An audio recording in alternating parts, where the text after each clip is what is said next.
Hey, boys. Yo. Want to talk about some music? Yep. Let me make sure I get the page shuffling right in front of the microphone. That's helpful. That Thank lets you. Wade know I got some fucking work to do. Mm-hmm. I think that is work for me to do. That's Yes, what I was saying that that's- from the perspective of Wade Davis. Oh, Yeah, I you see. didn't see the Yes. quotation marks. You should have. Yeah, Yeah. you should have air Yeah. quoted. I it should or use something. parents. Prince. Yep. Yeah. Yeah. So we can get paid. Yeah, so we could get paid. Make that sweet, sweet parentheses We can pay money. ourselves. We get paid at the start of the parentheses and at the end of the parentheses, and then we Dutch door charge per action. letter in the middle. Dutch the door filling. action. Yeah, it all makes sense. So we are doing a podcast called What We're Listening To. And today we're going to be listening to a 2020 release, the fourth album from Brooklyn-based Run the Jewels. Wade has a question. Yeah. What if we've already listened to the album? If you've already listened to the album, I'm just going to ask you to be quiet until after we're done with the show, and then we'll have an opportunity for questions. I think I have 5 minutes at the end, so just sit tight. Because I did already listen to it. Yeah, you're the kid who's reminding everybody that there's homework to do. I'm going to do what we've listened to. What we have listened to. Yeah, okay, this is going well. This has been derailed. Derailed! Wait there, the derailer. We haven't even left the station! To get back at you guys. And Wade has a whole list of notes for how to fuck with this podcast. Are you on a roll? Well, let me introduce you to the derailer. So we are listening to Run the Jewels 4, which is actually I think it's just RTJ4. Yeah. But every other album is called Run the Jewels with a number. Wade's flashing some kind of Run the Jewels cover art. Would this be their fourth or fifth? Is there a zero? Or did There's they just not a zero. start They with started at RTJ1? one. They started at RTJ1, but it's if you like search for their albums in Spotify, you have to type out Run the Jewels for Run the Jewels 1 through 3 and then RTJ4. So they Which threw is a monkey wrench. bullshit. They should have put RTJ4 parentheses Run the Jewels 4. Then they so would we have to knew. pay people. They're already paying a bunch of people on this album because all the featurings. So they probably couldn't do that. There's like 40 featurings on this album. There is featurings. Have you guys listened to much of their past stuff? What Jedi does RTJ4 run around with? Oh, that's a good point. The RTJ4 is a droid unit from... I can't pull out Star Wars stuff out of my ass. Help me out here. I got Dagobah? nothing. I don't know. Endor? All I know about is Tatooine. You guys are doing good, Cloud though. City? Is that there? Cloud City? Yeah, Lando? Yeah. It's a lot of OT. Hope Lando? A lot of OT places. That's all I really know. I think I've only seen the prequels probably a total of 1.5 times each. Wait, are you a prequel apologist? No, I don't like them, but I do have them, and I will watch them every 5 to 10 years just to remember that I don't like them. I will There's say parts this. that I do like, but mostly I don't. The appreciation I have for the prequels is the costuming, and you and I, with our spouses, went and saw a costume exhibit. Oh yeah, where was where that? where they have like the original design and they have the inspiration and the sketches. I'm sure there's a name for that in costume design world, but it made me appreciate so much the thought and effort that went into the costuming for that trilogy. It did give me a new perspective and at least gave me something to appreciate about that. And you have been derailed. Yeah, successfely. That's 2. It's 4:20 in the morning. You're listening to Derailed. Run the Jewels is a is it fair to call them a super group? I knew a lot about Killer Mike, well, not a lot, but I knew of Killer Mike before Run the Jewels. But LP, I mean, there's only 2 guys. Yeah, there's 2 guys. Is that? I guess. Yeah, but I've heard them refer to that before. Super duo. Super duo. Yeah. In fact, I think their Wikipedia page calls them a super group, so it must be true. Somebody. I guess typed it would in there. depend on what they did prior to forming this super duo. Do you have any information on that? Killer Mike was a solo artist. Solo violinist. Solo violinist. But Killer Mike has a background like in different forms of entertainment. He actually, and I didn't know this until researching this article. Do you remember the Boost Mobile Phone episode of Aqua Teen Hunger Force? Where you at? He voiced the Boost Mobile Phone. Oh, really? Yeah. Where you at, dog? So, yeah, he's done a bunch of stuff on Comedy Central. He's done stuff with Eric Andre. I mean, he's got to be on Robot Chicken then, right? Oh, I'm sure. Yeah. Because everybody is. Right. So I think he's got a lot more of a diverse background and stuff he's done other than music. I don't think LP has the same kind of background. So here's the question. Can you be a super group where you form a musical group, but your fame came from different media? So if you got Natalie Portman and let's say Salvador Dali, bring them together, they do a hip hop album. Is that a super group? No. That's an already famous group. What about, say, the Whyte Spydrz? Is that a super group? Yes. Oh, yeah. Yeah. Yes. Okay. I mean, why are the fact stop that wasting our time? That was even in question. What if you took Steve the Doggy A, famous for rippers, right? Right. Brought him together with the Chester the Cheetah guy. Oh, gosh. That's pretty super. It's just a super deal is what Cheetos that is. look like little hot dogs. Whatever they're charging, it's a super deal. Yeah, discuss. Our Cheetos little hot dogs Cheese that have just been ripped too much. Can you do right, too they've much been ripping? air fried. Super ripper. It's an air fried hot dog. What was that? Did you see the thing? Was it you that said that, Patrick, where somebody like air fried a hot dog for like 13 hours or something? Yeah. Like almost got divorced because of it. The middle class fancy has been going hard on the air fryer thing lately. Yeah. Mm-hmm. I don't own an air fryer. Brad, you seem like the kind of household that would have an air fryer. I don't have one. You got gadgets. You got gadgets. Yeah, everywhere. we got gadgets. No air fryer. It's like a cheap convection oven, right? Yeah. Yeah, I got a convection oven. It's in my kitchen. Yeah, I don't have one. So I would potentially get one, but I don't have one. And I fight more appliances coming into the house, so just I default to no. Yoshimi versus the pink appliances. What'd you say, Wade? I lost that battle. I can't. You can't keep them from coming in. I'm like, no. This is too large. She's like, well, we have somewhere to put them. I'm like, no, in with something, out with something. That's how this operation has to work. Yeah. We've Brad's got appliances place in the boxes in the storage area here because there's not room upstairs. Right. And it's like, oh, I'll use it again. I'll cut this out. Probably not. Yeah. Mother-in-law uses hers quite a bit though, because it's easy and quick, and she cooks for one, so it makes it pretty. She's in. She's middle class fancy though. I'm making a lasagna For one. for one. All right, let's get into this thing. There's no way we're ever getting into this What's thing. the deal? I don't know. Run the Jewels 4. We're talking We about can it. start Okay. over if you Where want. are we It's a from? hip hop album. I think this is good stuff. This Where is am what I the listeners from? want to And hear. where am I going to get hot dogs? Yeah. I don't. It's confusing. It's confusing because we have this maybe a super group. Wikipedia calls them super group. We obviously don't agree. Not until they get Steve the Doggy A involved. No. But LP, he's from Brooklyn.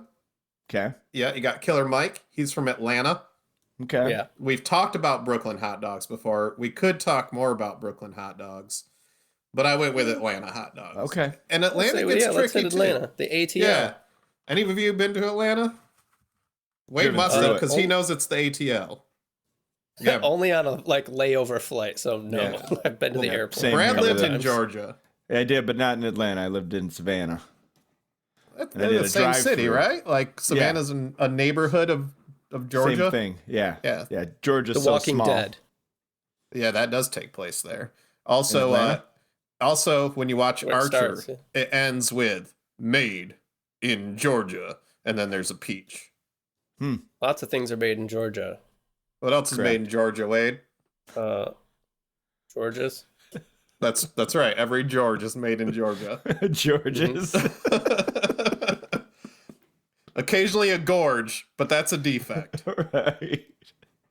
Jesus Christ, we're never getting more subscribers. George's. This episode will be a great showcase of Wade's editing abilities. Yeah, let's see. he did just mention that he has nothing but time. So since we're just we're gonna get a text like 3 days from now, spent all day cutting out insert blank. It'll probably be Patrick. Shit. Or he's just given up and it's all in and we listen to it and we go, God damn it, we're stupid. I gave up a long time ago. Yeah, I think he did. I think he's, if Patrick wants that cleaned up, he can edit it. It's his goddamn show. But I ain't giving him the files. he can goddamn well come down here and get them if he wants them. These files. This is going to be the episode in the podcast about the breakup of Belonging Songs. Right. Where Wade's going to be interviewed. He's going to go, yeah, Patrick could have fucking come down anytime he wants. I haven't talked to that kid in 25 years. Right. You know? Behind the podcast.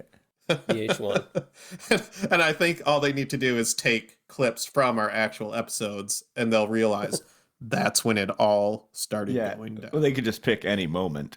Yeah. I think that's fair.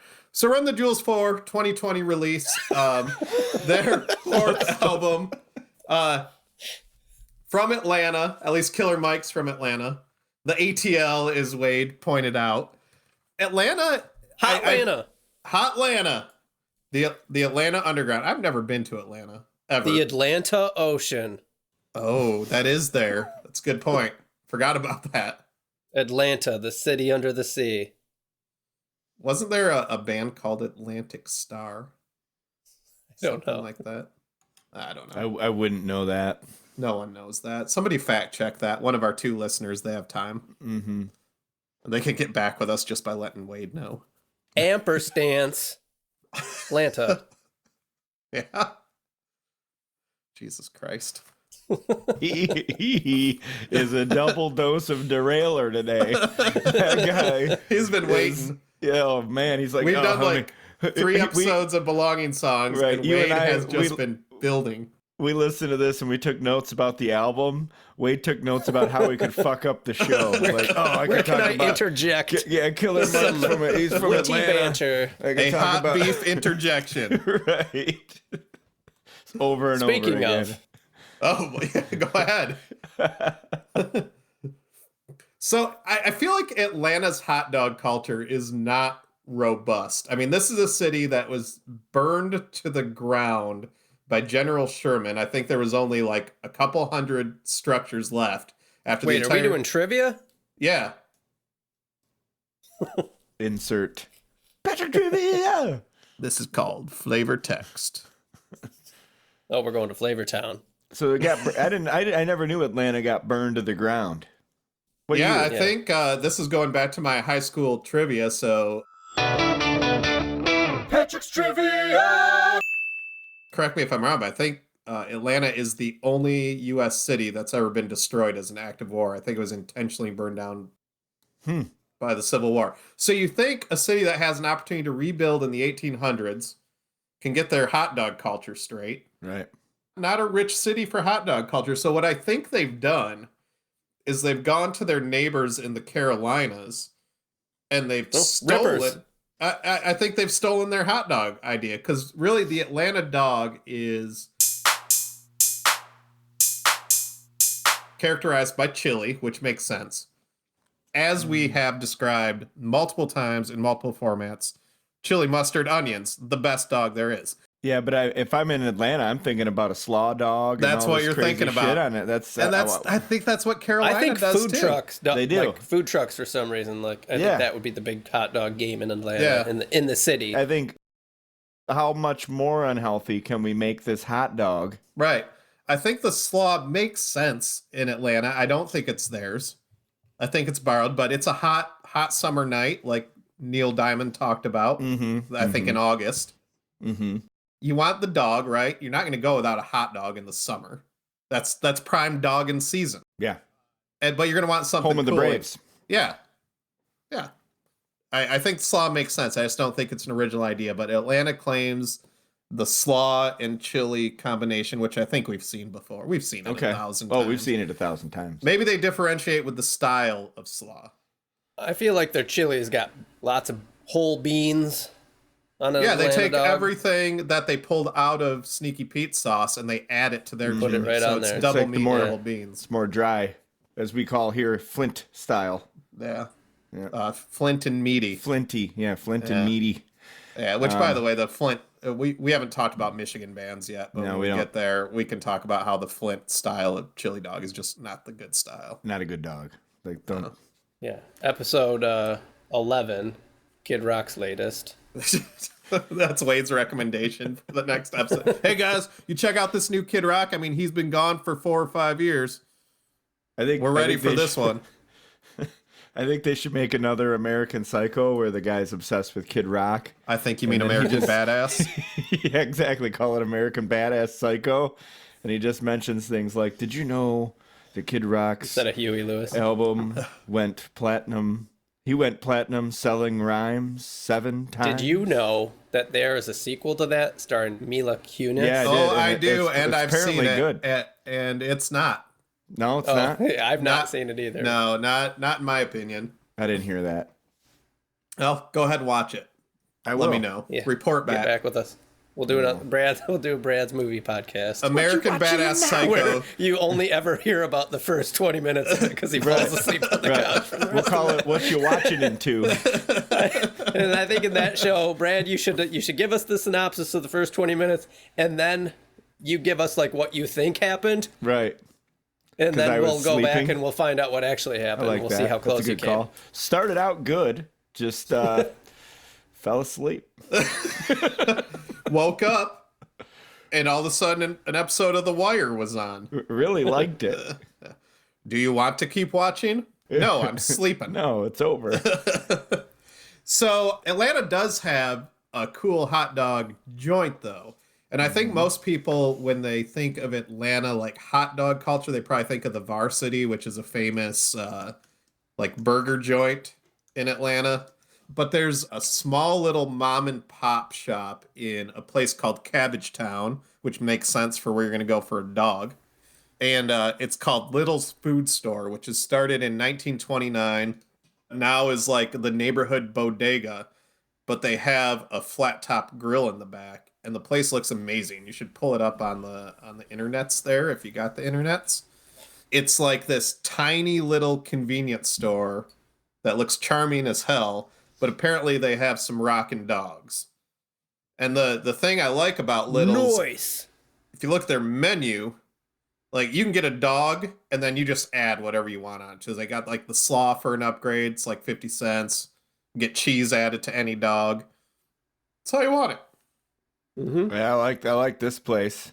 Yeah, so this place had some kitchen issues like a few years ago and was going to go out of business, and the neighborhood saved it because it was a staple neighborhood. But check out some of the photos of the burgers. I know this is a dog situation we're talking about, but if I ever go to Atlanta, I'm actually making a trip to this place because the burgers look amazing. I just like the fact that it's a store and a restaurant. Yeah, you get your Monster energy drinks. You get a pack of cigs. I don't know if they sell cigs. They probably do.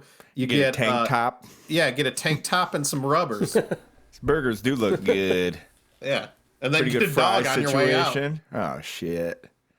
And they're like packaged in like the just greasy wax paper. The fuck is with this picture of the snow? There's snow involved here. What? In Atlanta. Ooh. You're looking at Atlanta, Michigan? No, I'm looking at this hot dog now. Yeah, tell me what you're seeing there. It's Brad. Interesting. So I see one that has it's got full snow of on it. Full of solid chili. No, that was just a it. fluke. I don't want to look at pictures of Atlanta and see snow. The other one is just chocked full of, it looks like a mustard-based slaw, which is pretty good looking. Yellowy. Yep. These onion rings look good. The onion rings look pretty solid. And anytime you have an option of onion rings or fries, you're going onion rings. Where it gets really messy is if they offer you tots and onion rings. Then I think you got to get both. What if cheese curds are involved? Cheese curds, I think are you always just put those like, on your tots or your onion rings. Yeah, Wade's got it figured out. Atlantic Star, by the way, is an American-based soul group from White Plains, New York. Hits Always, Secret Lovers. You know the stuff. That was a callback. Yeah, so this is a pretty great place, looks like. Anytime we can talk about dogs from a cool little bodega like that, I think we need to go. We're going to have to take a Belonging Songs road trip where we go to these hot dog places. You guys send me the pics. Hot dogs. Yeah, Wade's out already. Atlanta has everything Wade loves. Sweltering humidity, bugs. Well, no, better than that. Electronic mail me. Better than that is David Justice. I'm sure he's still there playing baseball. It's like it's like poisonous spiders and things. Yeah. You know?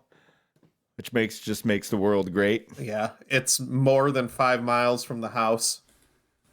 Yeah. It's got all the things. Opens at 10 a.m. Best chili dog I've had in a long time, says this chick. Unnamed, I guess. So it turns out I thought she was going to have a name when I read it. Atlanta, by the way, also home of the fastest baseball game in recorded history. Really? Oh, yeah. That had to have been a while ago. 32 minutes. Played 9 innings in 32 minutes, which I think that's like 10 warm-up pitches in current baseball. Score was 2-1 against the Mobile Seagulls, and I didn't write down the other team. but both played Mobile hard. won. Both teams played hard. Some teams just wanted it more. Some teams just wanted it faster. A lot of credit to the other team. Was that like the last game of spring training type of situation? Because that's when like everybody's just like, we need to get out of here. Let's just swing at everything and go. So anyway, this album, boys. Oh, yeah. Yeah, that's 36 minutes in. That's what brought us together. Back on the rails. We are so what we're listening to. All right. I don't tend to listen to a lot of modern hip hop. Whenever I'm in a hip hop mood, I tend to go back to sort of what I cut my teeth on, which is a lot of early to mid 90s Ice Cube, kind of the dawn of gangster rap, NWA kind of stuff. Every now and then, though, modern hip hop artist or group of artists will sort of come swinging at me. And I was actually talking with a patient at work who it's like a local promoter for local hip hop apps. Get your hip hop apps. And we were talking about that, like how I don't pay enough attention to know who's current. And it seems like every time I listen to some recommended hip hop artist, I missed the boat somewhere and I just don't understand it. It doesn't click with me. But there's been a couple people recently, this group being one of them, where I'm just like blown away by the talent and what they're doing. I think Kendrick Lamar is probably the last person that really did that for me. And Run the Jewels are in that genre. So that's already kind of given away the ghost of what I think about this album in general. I'm floored by what this duo does. If you guys listening haven't heard Run the Jewels before, it's a weird dichotomy because a lot of it is overtly political speech that's talking about all the trials, tribulations of the African American community, injustice. They're themes that we hear a lot in art forms such as hip hop, but also in conversation, and we see it experienced. But the way Killer Mike brings that subject matter to the listener is so in your face and powerful, in my opinion, and the imagery he uses. And then you have LP on the other side who just like weaves these lyrics of sci-fi and like nerd culture into these incredibly powerful songs. I mean, track 5 is called Goonies versus E.T., which I'm blown away by how you work that dichotomy between these two artists, and it just makes sense throughout every one of their albums. So I don't know if you guys had any opening salvos for talking about this, but I've already played my hand. Yeah, I was already a fan of Run the Jewels. Right. But like you said, hip hop's not a genre I spend a ton of time in, and I often feel guilty for that. Right. Because there's so much good stuff, and I feel like it's just a case of I've just got a lot of work to do, and it's cool because there's so much out there that I can discover. It was like when I started reading comic books. I never really got into it when I was younger, so nowadays it's like, oh my gosh, there's like so much stuff I can find that's awesome, and I kind of feel like that about hip-hop in general. But this album, yeah, overall I think is great, and it's just amazing like how many words. As someone who struggles with writing lyrics, yeah, it kind of blows your mind to just I listened to this a couple times, and it's so much information coming at you that it's almost impossible to absorb it all on the absolutely first or even second listen. I did the same thing. I had to pull up and read along to kind of catch everything that was coming at you.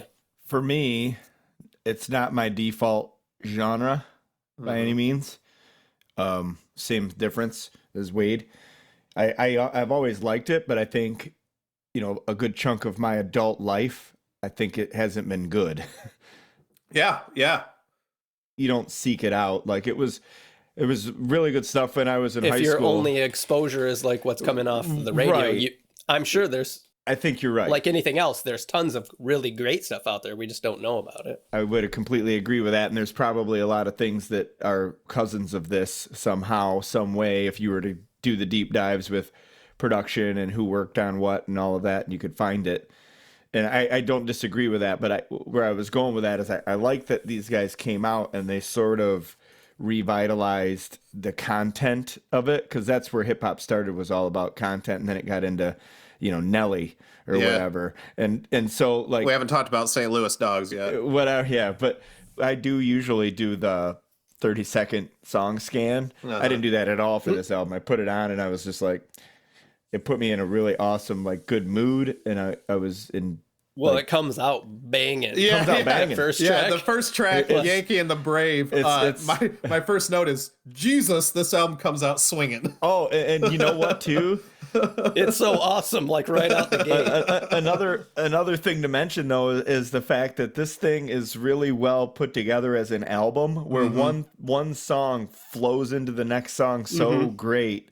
You kind of need that. And so, like, if I were to skip ahead and I were to hear echoes from the song previous, I would be like, oh, what'd I miss? And you have to go back. And I'm like, okay, I'm just going to listen to this thing straight through. And I did. I really like this album a lot. Brad, you just hit on my, second note for the album. Is this is a really hard album to dissect in individual tracks. But you consider it as a piece. It's a work. It's an album. With common themes. Those themes work well together. There's an amazing mastering of this album where everything just flows into each other. I think it makes total sense. The guest list of artists is also so well curated. I mean, I mentioned Pharrell. You got Zach De La Rocha from Rage Against the Machine on here. Josh Homme comes in on one of the tracks from Queens of the Stone Age, which, by the way, Wade, spoiler alert, Toast to London, there's a Josh Homme episode where he plays himself, and it's awesome. Oh, really? Yeah. I believe it's Josh Homme. Is it Homme? Yeah, I think so. It's Josh Hamm. He's related to John Hamm. It's his brother. And I was pleased to see Daisy Ridley show up in Toast to London. Yeah. It's a stagehand. Yes. Mavis Staples, who was also on that same track with Homme, was an awesome cameo. Perfect for that. We'll get to that. Yeah. But really good, like you said, curated list of other artists. One part of hip hop that I don't like is when somebody swoops in a cameo and they just do some stupid rap real quick about unrelated to their the same song shit that has nothing to do with what's going on, and then they go away and they just say, the N-word 50 times and then they're gone. And I'm like, I'm not a fan of that. I like content. This has been podcasting with Little John. Right, and exactly. White dudes. Let's get him. Let's get him. Let's get him in here. Yeah. That joke's probably been done by famous not comedians. In a while, though. Not in a while. Just a reminder. It's actually, speaking of that, 2 Chainz is on one of the tracks, which I think for a while he was doing exactly that. He was coming on the album just going, 2 Chains! Right, yeah. But he does good on this one. I think He they does. knocked some sense into him, and they're like, no, you're not just going to get on here and go 2 Chains. In fact, he's on probably one of my favorite tracks on this album, which is track 3, Out of Sight, which, not surprising, this kind of took me back to that era of hip-hop that I was really into in the 90s. It sounds like Ice Cube, like Predator, Lethal Injection era kind of stuff with that level of aggressive staccato delivery that just really appeals to me. 2 Chains also throwing out a hot dog reference on that track. I mean, that's what brings you in. Yeah. Let's start at the top and go down. Do you guys have any standout tracks from the album? I didn't have any standout tracks, just because I think they're all great. I think so too, yeah. What do you want to do? Do you want to list down them, or do you want to just walk we through can it roll real down quick? them. This is a fun album to talk about. So we open with Yankee and the Brave, episode 4. I haven't started out at episode 1. I don't even know where to find these ones. It's like Star Wars. Yeah. So we're going to get prequels in like 30 years. But it starts off, like we already said, this album comes out just swinging for the fences. It gets there. It has like this either cop drama or like cowboy drama sort of intro. And then it just goes into this drum and bass explosion. Yeah, I feel like this song is about crooked cops, basically. Yeah. Yeah. The theme of this song. Yep.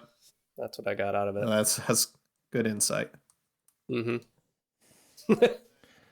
Then it moves into Ooh La La, which Ooh La La, oh wee wee. Yep. It's a great song. Yeah, it's like I said, it's hard to sort of comment on these songs individually because they're just all like vibes and in your face, and I think we'd have to spend 4 episodes dissecting lyrics. So the first one, it starts out like this cop show, and I think it's about police brutality, and then this one, I think it's like, we're out here doing our thing, it is what it is, in the face of whatever's going on in the world. We're doing this album, we're doing Run the Jewels, that's our thing, we're doing it, and it doesn't matter what else has happened, we're gonna do it. That's what I got out of this track, kind of. Yeah, which is a typical hip-hop starter, and then an early track on a hip-hop album is telling you what they're doing, right? Yep. They do have probably what is going to become my tagline. Doing fine. You want maximum stupid? I'm the guy. Yeah, they're just like, we're doing this, we don't care. You know, if people out there don't like it, or if they do like it, we're doing it because we like it. And inmates run the asylum. This is our crazy thing type of thing. Yeah, I'm down with that. Cool. And then, as I mentioned, track 3 is a track called Out of Sight. It features 2 Chains. It's one of my favorite tracks on the album. They also mention an Uzi. They do mention the Uzi, not the Uzi. Uzis and hot dogs. I mean, and hot pretty dogs. much Those are my notes. That's an awesome song too. And I bought a hot dog stand. If I'm trying to be frank. Right, exactly. Yeah, some great, which great is perfect stuff from 2 Chains. And like you said, usually you hear 2 Chains just saying 2 Chains. And so that was a cool verse from him. So I think like the Ooh La La was like, we're doing this thing, in this track, Out of Sight, is kind of a where we came from. Mm-hmm. Like, we're doing this now, but this is where we came from. This is kind of a nostalgia track. That's what I kind of garnered from it. They kind of talk about their roots a bit. And then, Holy Calamafuck would be track 4. Which is what I'm going to start saying now. Yeah, I mean, right? I mean, why isn't that in my vocab on the reg? I think this is a Harnol Slin track, actually, in his protest series. You mentioned a lot of LP weaving in pop culture, and this song has a lot of movie, TV references, and you can tell these guys are like around our age just from the references. Yeah, there's like a Michael Myers reference in this one. I think there's like a Halloween, Clockwork Orange, Pulp Fiction, MacGyver. So many great production layers in this. And you had also mentioned Ice Cube, like Predator album. This kind of has that feel for it. It's like a throwback track, kind of. There's also an Office Space reference. Yeah. I think they mention a case of the Mondays in this one. Got an awesome like tempo change right around the halfway point in the song that I really love. How it just kind of slows down and then goes into like this complete other song almost. And I was a huge fan of that. It makes you listen closer. Yeah, I feel like this album at this point is like telling a story. They gave us the theme of what this is kind of going to be about with the corruption. We're going to be fighting against this. Track 2, they're like, we're going to do this. We're going to tell you about it. We're going to do our thing. Track 3, they're like, this is where we came from. Track 4 here, I think, is another where we came from kind of thing, but also it didn't happen overnight. Like, we worked our asses off to get to this point, to do this thing. Success doesn't happen overnight. You have to work your ass off for it. And in hip-hop fashion, they're also like, we're the shit. Well, while we're doing it, we're going to be badass. So Right. Yeah. I love that song, though. And I think that transitions really well into the next track, Goonies versus E.T., which, they go from talking about how they worked their asses off to make it, and then this next track to me seems like they're holding on. They're is the having meat of the theme, I think. Yeah, they're having to fight to stay relevant, to stay important, and the world is going to shit around them, and they're still out there trying to be a force, to advocate, to stay on top of their game. But I also think they take on the perspective of representing a larger force, of people who've been disempowered. And I feel like this song has a lot to do with news delivery, social media consumption and influence, and how spin is put on stories to undermine poor and minority groups. Yeah. That was, I feel like, the big theme of this one. So I feel like now that they've kind of introduced themselves, we're getting into their message really here at this point in the album. There's also a theme of like people talking shit about them and how they didn't really have to work for that. And they're basically saying, fuck you. We've worked our asses off. The line that really caught me in this was, living in a valley of flames like I win, skyline ablaze in a Bob Ross pick. Like, again, it's just, it's like that imagery of the world gone to shit, but there's that pop culture reference being thrown in again. Yep. And what do you think of Bob Ross? He's like just doing his thing, Yeah, this song has like fish level of lyrics. This I think there's like 5 pages of lyrics for this song. I like how it comes in with the chorus part, and it's like that. I don't know the chance, but another chance to you. Like, I love that. It's like modulated. Yeah, vocals and it kind of gets you down, and like I couldn't get over. And I did listen to the lyrics closely, but I couldn't get over the track on this song because I was just like, it's so cool. It's like how it's just dun, dun, dun, yeah, dun, dun, dun. It's like a weird kaleidoscope scene in a movie. In my mind, I'm just like, oh, it's nuts a little bit. And maybe that's another thing I love about this duo so much is they don't use any like hip hop tropes. Their beats, their instrumentals are so unique, and they just drive everything in such an effective way. That's the part that I like the most. I mean, every hip hop album is going to have a shitload of lyrics, and what you use, how you use them is completely what makes the artist what they are. But the production and the backing tracks, the tracks on all of these songs is what really draws me in. And then the lyrics really kind of take it to that next level from kind of good to great sort of thing. Right. Every song, because it's not like the Dan Collins of hip hop. It is the Dan Collins of hip hop, or Steve Collins, or Tom Collins. Ooh, a Tommy Collins? Sounds refreshing. I am the Tom Collins of hip hop. But it's really great how those two things work together, and sometimes you only get one or the other. Pretty awesome production, and like Patrick said, like it's almost samples from those movies when we were kids. Like it's almost like Goonies sort of music in the background a little bit. Like the way the synths drive sometimes is just, they're wavy, kind of like what they did in Stranger Things, how they brought that back. That's kind of what these backing tracks kind of sound like. Yeah, it's nostalgia used effectively. You don't go a second on this album without something vying for your attention in the mix somewhere. Like, there's just so much going on that's so interesting throughout. In the song creator portion of what we're doing, it's so crazy to think about how they put that together. You're like, how do you orchestrate that Like it's a totally different production ability, I think, which is awesome. It's just, I don't know how many times I can say it. It's so good. The next track is easily my favorite song on the album, and that's coming from a catalog that all of us have said 1,000 times is an incredible catalog. This next song literally made my hair stand up on my arms and almost brought me to tears with how effective it is, because I think even the song title, which is Walking in the Snow, brings up such good imagery of the struggle of an oppressed culture like African Americans in our society. They just talk about how everything that's going on that's working against them, how the system works against them. It just feels like you're literally left out in the cold and struggling. And every word in this song just punched me in the gut.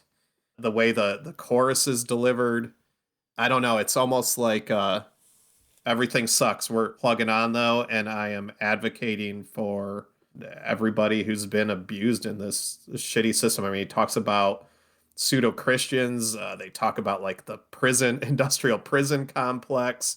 It's a big piece of subject matter. They're, like, trying to touch on everything that's fucked up in this country, and I think they do it amazingly well. Did you happen to watch the video, Wade? No.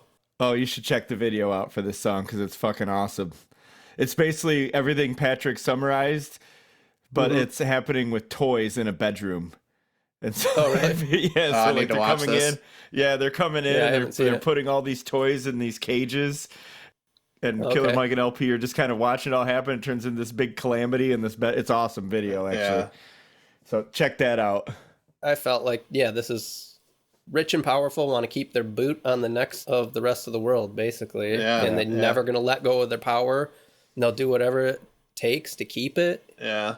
I also thought this had a big theme of temporary outrage by the majority, like something happens and it's all thoughts and prayers for a week, and then they're right back to, doing the same shit. There's a line in here that's clearly about George Floyd. Let's see if I can find it on the lyrics. Well, he says... Yeah, and the way he whispers, I can't breathe is so... Haunting. Yeah. It's...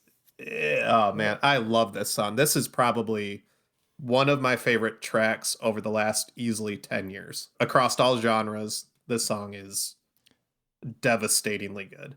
Well, and there's a way to write those kinds of societal observation songs. Some people do it really well. Some people, you can tell that it's so direct that it almost misses. The song's so good on its own, they could be singing about anything. But again, like I said, they have all of this great content in their lyrics that you're just like, oh my God, everything fits so well together with this whole thing.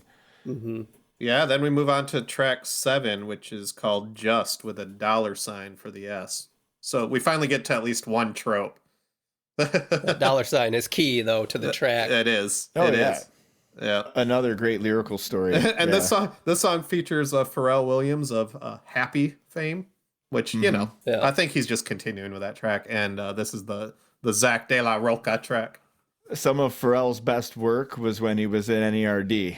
Yeah. So I don't know if you've listened to that at all, but that's good stuff. This is basically rich people get away with illegal shit all the time that the rest of us will go to prison for because they've got money. And this gets into things like big pharma, stuff like that, like dealing drugs. That shit's illegal. And lots of people have to do that just to make money and get by and live and buy groceries, And then if they get caught, they'll go to prison for the rest of their lives and be in that system and never get ahead. But the rich folks, they can do that with immunity just because they've got so much money, it doesn't matter. They can do it out in the open. Yep. The song has some of those creepy, like, bum, bum, bum, bum, bum, bum, bum, bum in the background. It's so creepy as you move through it. Can we talk about the lyric? I don't want to misquote it. Let me find it. Got a Vonnegut punch for your Atlas shrugs, which... I fucking love that. You're just talking about like the everyman author with like the selfish author that's like the model of capitalism of all costs, and you just wrap it up into one line like that. Are you kidding me? There's also a it reference in here with Beep Beep Richie. This is New York City, which is fucking awesome to like use Richie in the sense of the name from it, but also like talking about rich fuckers. Richie, Richie Rich. So good. Yeah, that's good.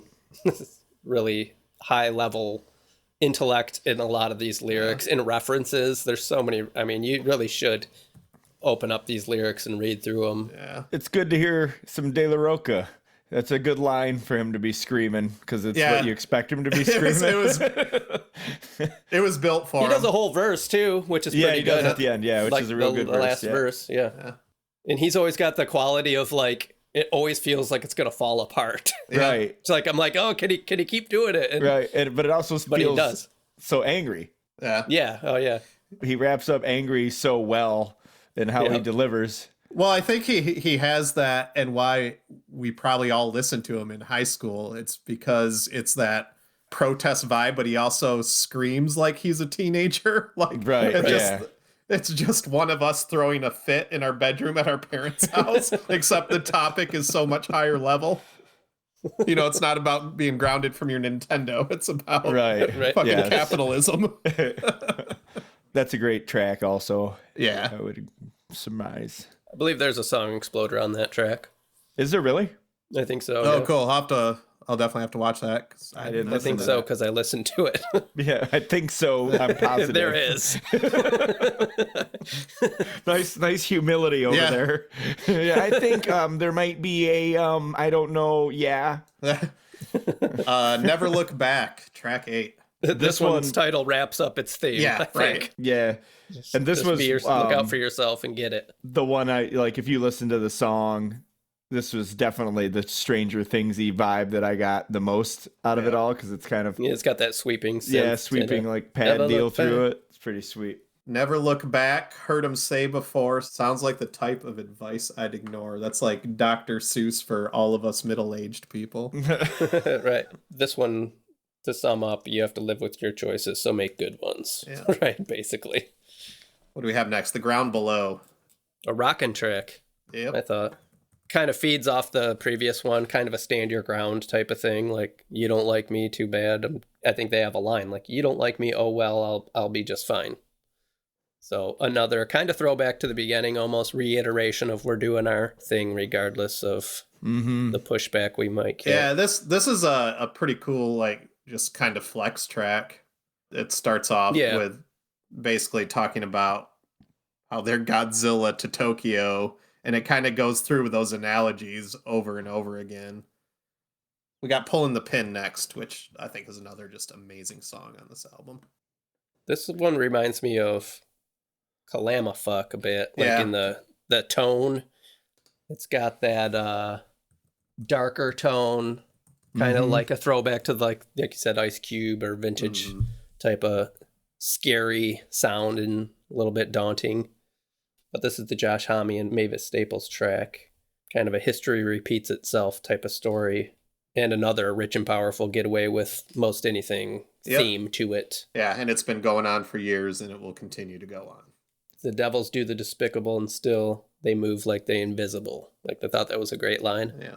And Brad, you mentioned the Mavis Staples, like that fits so great into this. Oh yeah, just the tone of her voice with this song and the way it tracks out. It's like a perfect fit. And I like all the Homme in the background, and then there's a bunch of guitar riff through it, like guitars track through the back of that song. He definitely has a signature sound that he brings. Absolutely. Has like a cool... That's a good track, though. I like that one a lot. Yeah. This album ends with what I think is the perfect name for a final track, which is A Few Words for the Firing Squad. Patrick, you had mentioned your favorite one was Walking in the Snow, and you got the feels and chills from that. Yeah. This last track really gave me that. A lot of emotion in this. They really pour it on here. Money doesn't make a good person. Doesn't define worth is the theme here. And man, if you listen to some of these lyrics, it gets really emotional and sad, but also uplifting about overcoming hardship and loss. there's a lot of talk in here about personal loss and dealing with that. Killer Mike talking about his mother dying and, you know, not being there. And it's very emotional, but it also has an uplifting feel of, you know, perseverance overall, which really got to me.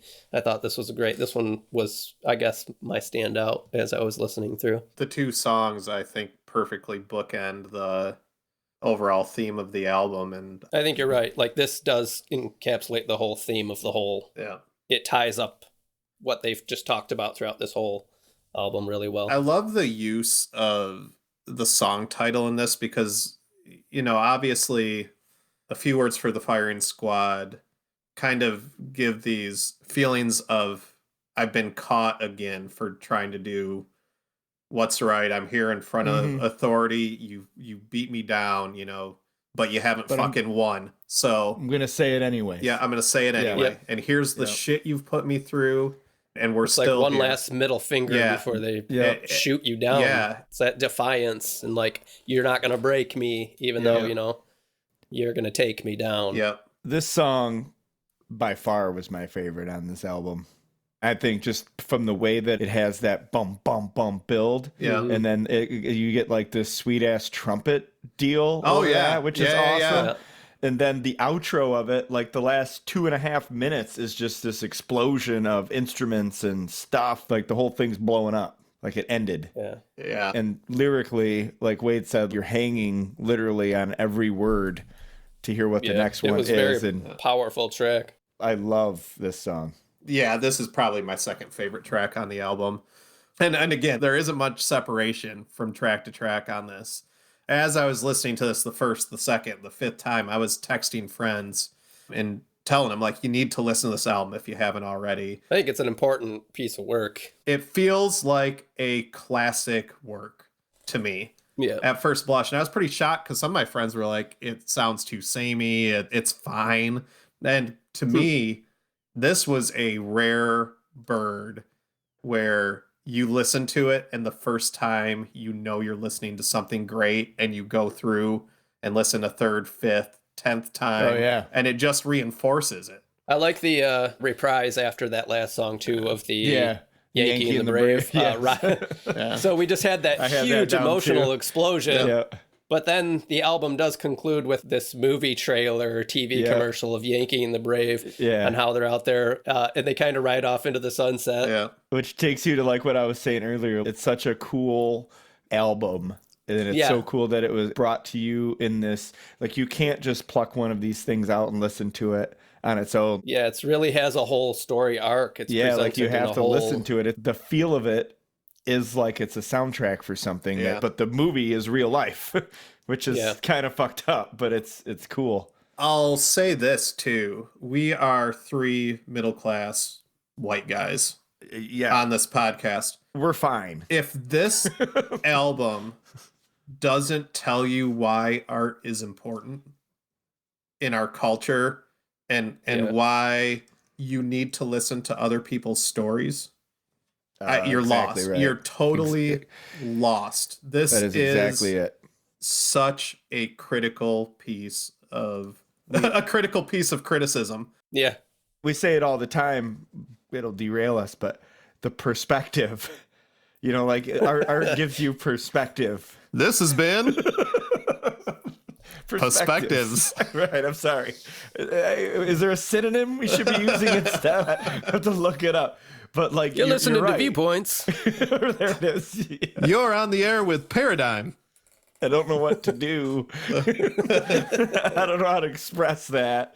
But Patrick said it really well. Like, you're right. If you're not seeing what other people are going through, and a lot of times you're not. If I had a job where I worked 5 minutes from my house, I would never see any other way of life. Yeah. And so the only way you get it is from these outside sources.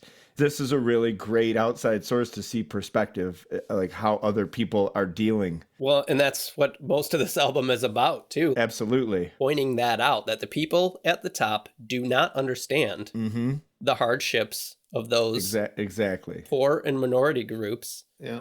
And this really points that out. I don't remember what track it is where Killer Mike's talking about how, you know, you're free till you're the age of 4. right? And then you get put into school, and then they tell you, like, the poor kids get this other path, and the people that are down stay down. They also happen to not have any money. It's all right there, and it's summarized in this album very well. Brad, was this your recommendation or was this Wade's? Wade's, I think. Wade did a good job of reminding me that I like hip hop.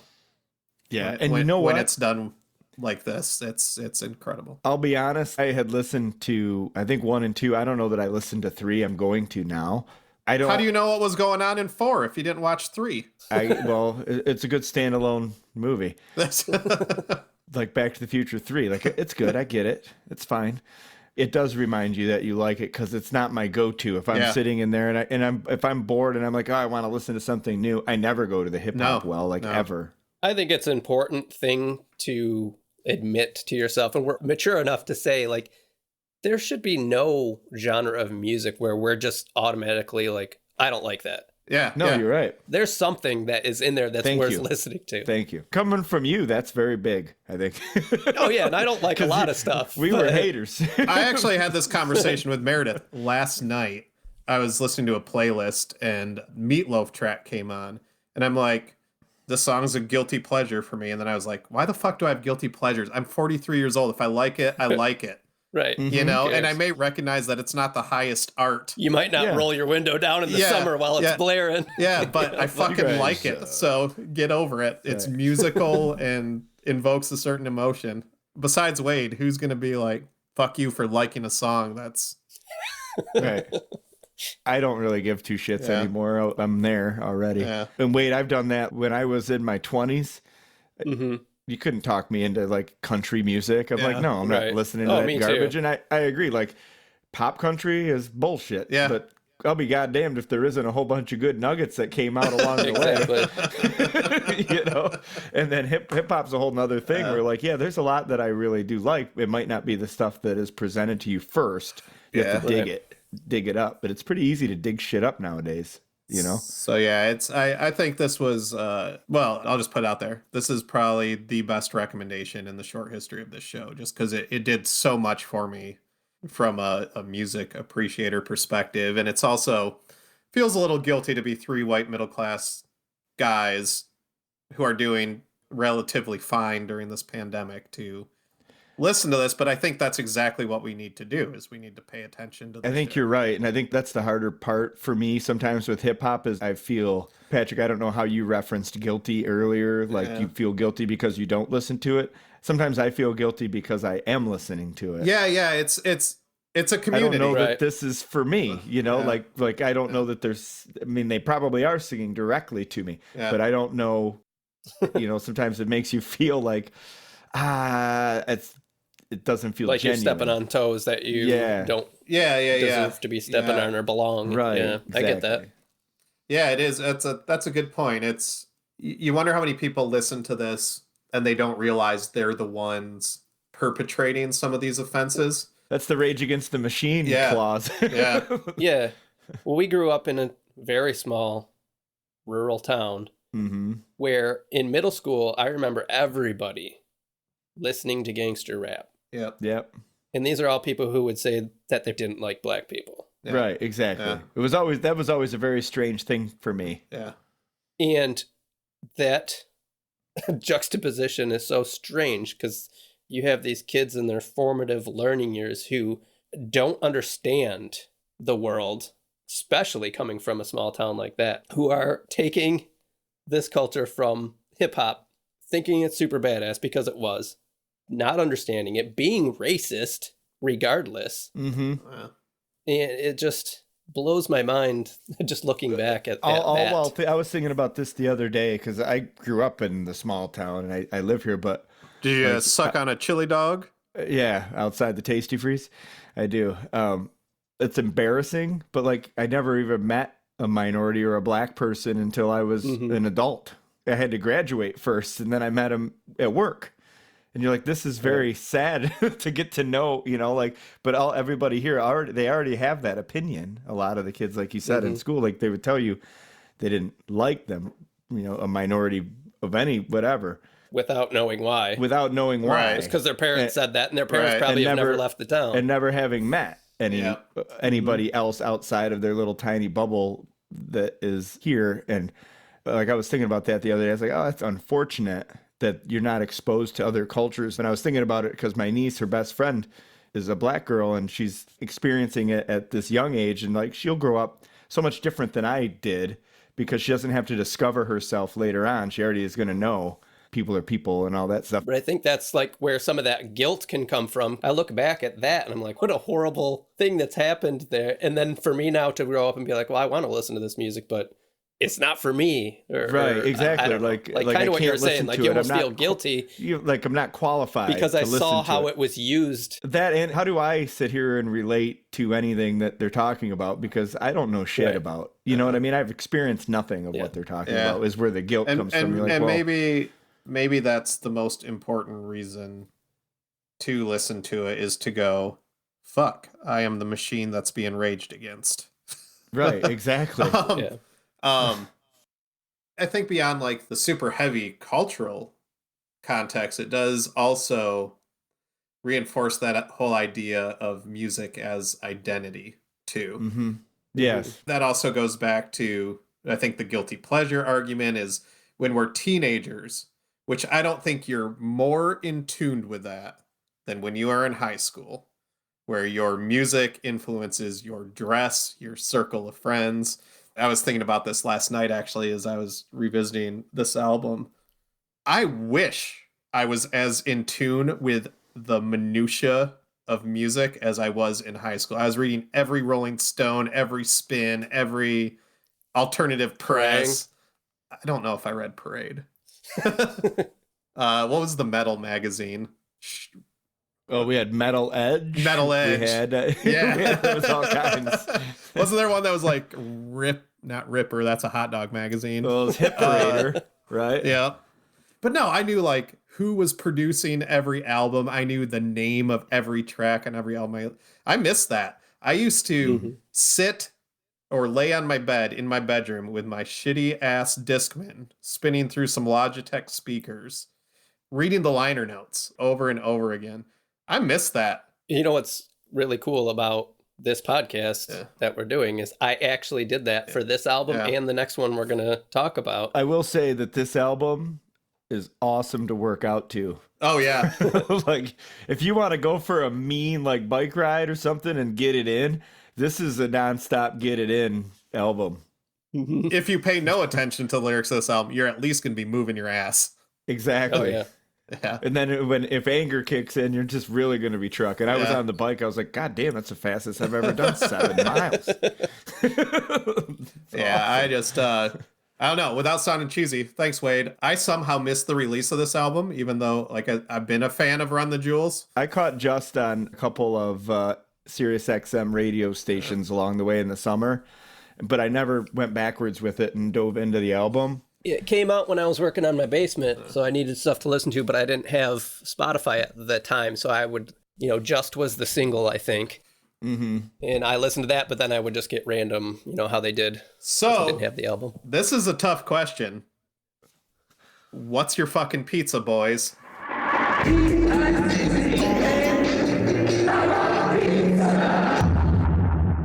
Wade. Oh. This is like, obviously a large pizza all around, but I don't know. It's like a pizza I don't eat a lot. Say, let's call this like a barbecue chicken pizza or a salad pizza or something, or a BLT pizza. Like, they're delicious and they're so good. But like, it's a pizza that I sometimes forget even exists, and I don't often order it. Like, in real life, got a BLT pizza recently. Shanna ordered for me, and it was so delicious. But it's like one of those things I just forget exists, and this is large specialty pizza like that, and I just love it. And everybody should order it, and you should have this in your one problem I have with your analogy is you can't fucking reheat that BLT pizza. That lettuce is going to be bullshit. No, you eat it cold, and it was great. Okay, there you go. Cold's better. There you go. Cold is better. I'm right there with Wade. That's exactly what I was going to say. Or it's from a place I don't go to very often, but goddamn if they don't make the best pie. Yeah. Right. It's good shit. Yeah, I don't get there often. It's a combination I don't usually get, and it just... Totino's combination? That's the best one. Ooh. Right on. No, but that was a great suggestion. It was cool to get back into that mindset a little bit for a different, completely different genre, because we could just keep running it down. So if anybody out there who is listening to this and listens to a lot of hip hop, particularly stuff that's not on the radio, please let us know. Yeah, what's a cousin to this? I'd be very curious to know what is related to this now. Yeah, I think we need to probably dig a little deeper into some of their side projects. I've listened to Killer Mike's solo stuff, which is great. But I think they've done a bunch of other collaborations also. So yeah, send us some suggestions. So what are we going to listen to next, boys? So the next album we're going to be listening to is a new album featuring lead singer Mike Patton, Tomahawk, Tonic Immobility. So stay tuned, boys and girls. Any parting words, boys? No, this has been good long. pick. It's going to take this has been the longest songs. Probably start it somewhere after the 30-minute range, because it started with a bunch of malarkey. So right on. Yeah, so good deal. Who'd have figured this went from a disorganized, derailed clusterfuck to a pretty good episode, I think. And the rest we'll just let Wade worry about. Wade, do your magic. All right. This has been what we're listening to. A wholly owned subsidiary of Belonging Songs. Produced by Satellite Chicken Sound Labs. Remember to check us out on our social media feeds. Email bs@belongingsongs. Thank you to all of our listeners, our patrons. Tell your neighbors. Tell your friends. We are here. Hide your wives. Hide your wives. Hide your kids. We are here. We will continue to be here talking about new music, whether we like it or not, for the boys of Belonging Songs. I am Patrick Crane. See you guys later.